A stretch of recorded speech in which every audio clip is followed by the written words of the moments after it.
আমি কে তা জানার জন্য আমাকে কি করতে হবে?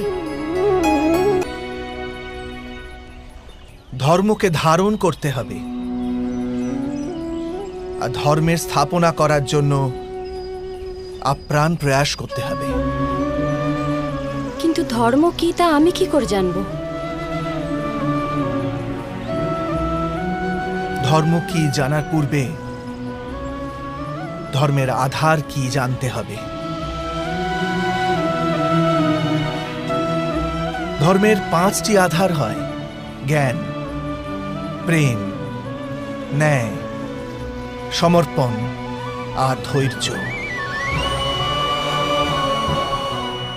তুমি আমাকে জিজ্ঞাসা করছিলে না দ্রৌপদী, যে তোমার জন্ম কেন হয়েছে?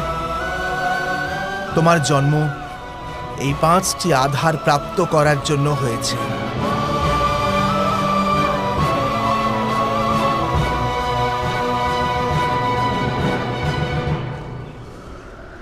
দেবতাদের এই বচন